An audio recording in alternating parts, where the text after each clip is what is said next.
Salama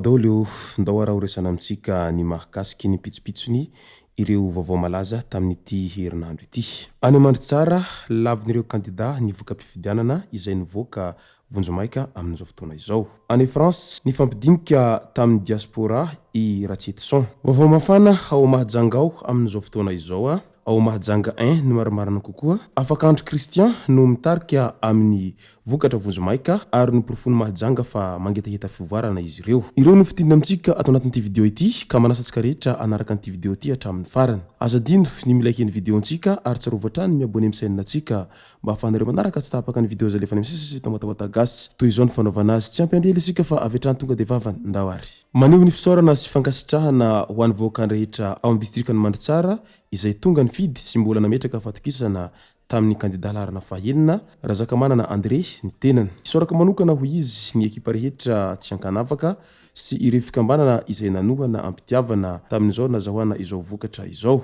Manome tokisika rehetra ny tenako ho izy fa hitondra ny tenin'ny vahoaka sy ny mahasoa isika rehetra.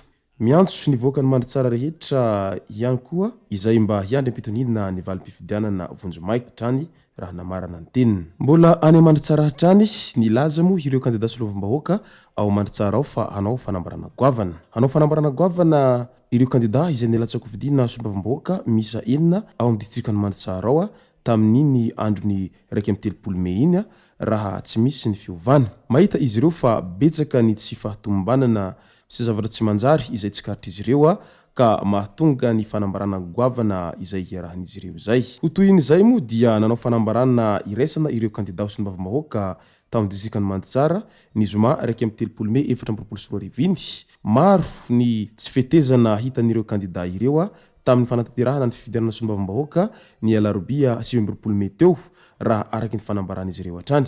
Tsy mankasitraka ny voka-pifidianana misy ao Mandritsara ireo kandida maromaro izay nitambatra araky izany. Anisany nanao fanambarana ny kandida Eliane Bezaza, Lalaimbe, Laurent izay tsy nanatrika noho izy tsy ao Mandritsara. Ny alabala sy ny tsokan-daharana tamin'ny ora farany kosa ny kandida Eric Razafimandimby izay ministra teo aloha. Tsy niray hevitra tamin'ireo ihany koa ny kandida Boulevin Rabenaivo satria miara-miasa amin'ny fanjakana ny antoko misy azy araky ny fanazavany kandida Eliane Bezaza hatrany.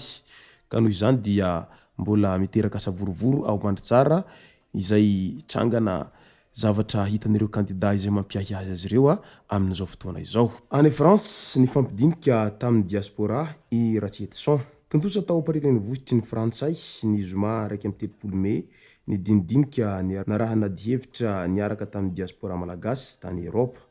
Ny filohan'ny antoko FMI na fahefana mividy no ilain'ny malagasy sady kandida ho filoham-pirenena mpikambana tao amin'ny kolektifan'ny kandida i Jean-Jacques Ratsetson no nitarika ny adihevitra namelabelatra ireo vinanasa hitany fa laharam-pahamehana sy mahomby ho an'ny Madagasikara. Ny mpitariky ny antoko lidera fanilo sampana ivelan'ny Madagasikara Eric Rajona no mpandrindra sy angadinanana an'ity dinika narahana dihevitra natao tao Paris ity. Voaresaka ny toedra ara-politika amin'ny ankapobeny indrindra ny mahakasiky ny ara-toe-karena. Ny fampitsaharana ny midy na marché interbancaire de devises na ny tsenam-barotra ny vola vahiny eny amin'ny banky sy ny fitazonana takalotokana mba hampiverenana ny fahefa-mividin'ny malagasy no vahaolana tokana ho an'ny Madagasikara hoy ny fanazavana izay nataony Jean-Jacques Ratsetson. Mandalo fotoan-tsarotra i Madagasikara ny fanambarana ny hery ho an'ny malagasy rehetra tsy ankanavaka no sosikevitra sy vahaolana hitan'ireo diaspora nandray anjara tamin'ny dinika hanafahana ny vesatra mianjady amin'ny voaka malagasy. Any Mahajanga voalohany Afakandro Christian no mitarika amin'ny vokatra vonjomaika ary niporofony Mahajanga fa mangitahita fiovana izy ireo. Feno ny voka-pifidianana tamin'ireo brom-pandatsahambato 1/400 amin'ny 1/400 tao Mahajanga voalohany tao. Ka ny kandida Afakandro Christian izay larana faharoa natotry ny vonan'ny firaisan-kina no nahazo vato 14 695 izay manome salanisa 44,52% no mitarika vonjy-maika tamin'ny fifidianana solombavambahoaka izay nitontosaina ny alarobia 7 Mey iny. Ny lisitra irmara vovonana miaraka amin'ny Andro Rajoelina no tarihiny vipanina filoha lefitry ny anteny miram-pirenena raha antalalao nirina na inina izay nahazo vato 8729 soit 26,95% no faharoa tamin'izany fifidianana izany. Tamin'ity voka-pifidianana ity no nahatsapana fa mangetaheta fanovana ny solotenan'ny vahoaka ny Mahajanga. Any amin'ny laharana fahatelo no nametrahany mpifidy ny député teo aloha izay Nicolas Stéphane Alphonse. Mahatratra 7 latsaka kely ny elan'elam-bato manasaraka ny kandida Avakandro Christian sy ny vipanina député Nina amin'izao fotoana izao ka andrasana ny vokatra ofisialy izay avoakany ACC. I Avakandro Christian moa raha tsy hivintsika dia lehilahy izay tena sasahy ary vonina hiady ho an'ny tombotsoan'ny voaka rehetra indrindra fa ho an'ny voaka malagasy ny tena nahitantsika an'izany Avakandro Christian izany izay tsy mitsahatra maneho hevitra ao amin'ny tambazotra Facebook ao indrindra ao amin'ny page-ny ao manoloana ireo izay zavatra hitany fa tsy mety tsy ara-dalàna indrindra tsindry izay mahazo ny voaka madinika tsy ankanavaka no tena ijoroany izany Avakandro Christian izany efa hatramin'izay. Tsy vitany olona tena manajany lalàna i Avakandro Christian fa tena olona manam-pahaizana ary mbola tanora ny lehilahy. Ka noho izany dia mety ho tombony ho an'ny voakany Mahajanga voalohany ny fananan'izy ireo an'izao députén'izy ireo vaovao izao raha toa ka tsy misy fiovana io vokatra io izay ho voakany ACC, izany hoe ny fananan'izy ireo Avakandro Christian izay solovava azy ireo ao anatin'ny 5 taona manaraka eo satria olona tena sahy mijoro ary tsy matahotra nizaniza izany rehefa ny fahamarinana izay no lazaina.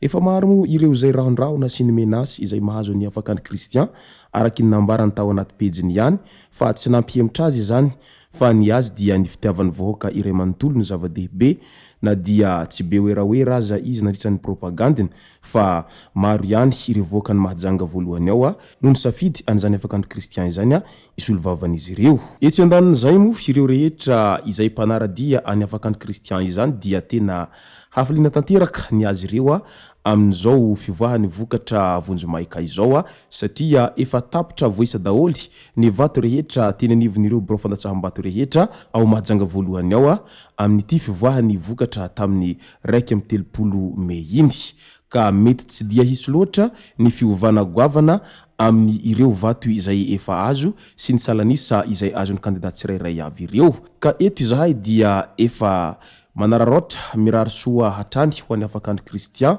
ary miarahaba n'izay Avakandro Christian zay amin'izao zavatsoa izay azon'izao amin'ny fahalaniny solombavambahoaka ny Mahajanga izao satria matoa ny rehetra no mitoto vatsy eto sy eroa manao fampilezan-kevitra indrindra fa mitady ireo hevitra rehetra mba hampalany azy amin'izay mahasolombavambahoaka azy zay dia ao ihany ny tombotsoa sy ny zavatra maro isan-karazany azon'izy ireo amin'ny mahasolombavambahoaka azy ireo zay ao anatin'ny 5 taona izay ka enganeka tena mba hisolovavan'ny vahoaka tokoa ny tena asa ho ataon'izy ireo fa tsy hanao zavatra fa sanatria.